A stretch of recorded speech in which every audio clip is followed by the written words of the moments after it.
Hello and welcome to the Bible Talk here at St Paul's Cathedral, home church for Anglicans in the Diocese of Melbourne. And as we Bible talk today, we're doing so on the traditional lands of the Kulin Nations, and we pay our respects to the elders past, present and emerging.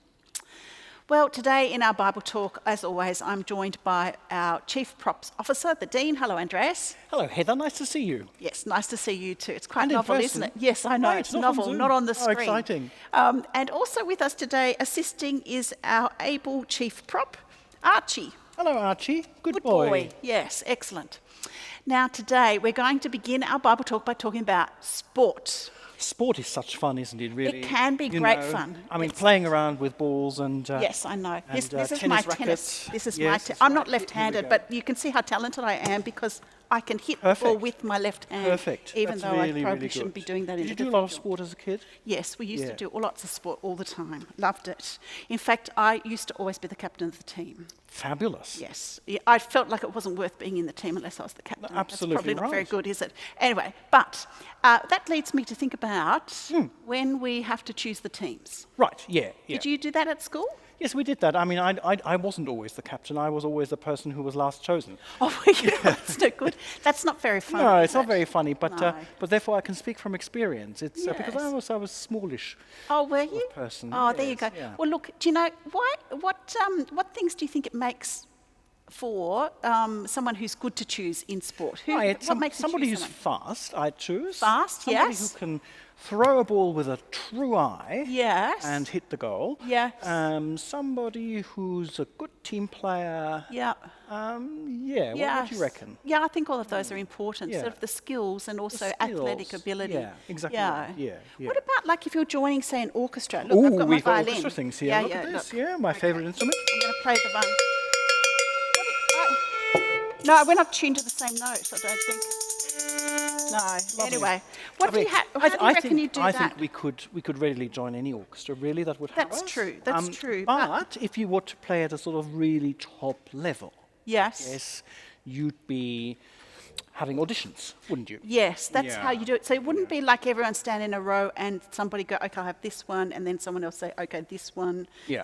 Do it. So you'd have to actually show your musical ability. Correct. Yes. Correct. And everybody would play some really complicated piece. Yes, that's right, to show off how good they were. right, yeah. Now, here's a question. What if you were wanting to go into a play or something like that? It's something similar, isn't it? Because you'd also have your part ready, you'd be acting it out in front of the director, and then the director would say, Yes.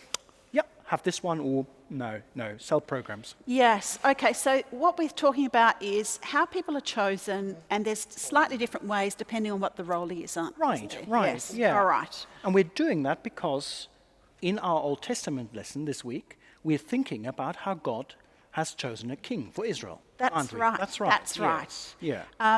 And it's interesting, isn't it? It's from 1 Samuel 16, the reading this week, and God actually told Samuel, the prophet, that he had to go to Bethlehem to go to see Jesse because one of his sons was going to be the one chosen as the king. And God knew exactly what that king would look like, but That's right. Samuel didn't. No. Right. So they had to go through the working out which one it was process. Now, Jesse had 7 sons at home. 7. So as each one went past, we're talking about kings, we should wear our crowns. Yeah, Sorry, wear our we crown. forgot to put our crowns Archie on. should have a crown too. Oh, Archie's got one with strings to hold it on. Here we Great. go. Yeah, that's here, better. Arch, come round. Come on, Oh, Arch. thank you. I'll pop that I'll on. hold Arch and... Oh, well, let's see. He might just stay still for me while I do it. All right. Right, so You keep talking, Andreas. So while I we've do got our this king important work. crowns on, and Jesse brought all his sons, 7 sons living in his house. And as each of the sons of Jesse walked past, Tell everyone, Archie. Samuel was asking God, is this the one? And what did God say? No. No. And then he said, is this the one? And he said, No, and then he said, is this the one? no, And no, 7 times. And there were no sons left in the house. No, That's no. problematic, So isn't it? I guess Samuel was wondering what on earth's going on. Yeah, but right. he said, do you have any other sons? And guess what? He did. Yes. He did. He had another son out, and that son was with the sheep. With the sheep. Now, Oh, we've got another costume here. We're turning Archie into a sheep. excellent. Look, He's both woolly sheep king crown. and sheep at the Okay. same time. It's a bit like And Jesus. so actually. he was out Here, with the show sheep, everyone, and Archie. his name was David. David, that's right. You'll have heard of him. So, David came in. Now, here's the question. Was David the tallest? No. Was David the oldest? No, Was he the most handsome? no. Now, it's interesting, isn't it? Because if you're a public figure, people like to think that you're tall or you're arresting in some way, but that wasn't No, necessarily the because case. God looks at the heart. That's what he said to That's Samuel. right, that's right. So God when looks David not at the came outward in, appearance. God said, yes, that's the one, and it was not the one necessarily that Samuel thought it was going to be. And then Samuel anointed David, and everybody else went, my goodness, how did that happen? Well, the reason it happened, of course, is because God doesn't look at people the same way that we do. In fact, that's exactly what he said to Samuel. He said, God does not look on the outside, but at the heart. Now, that's an interesting thing for us to think about, because as God's people, that applies to us as well. That's it's right. not how we look on the outside Yeah. necessarily.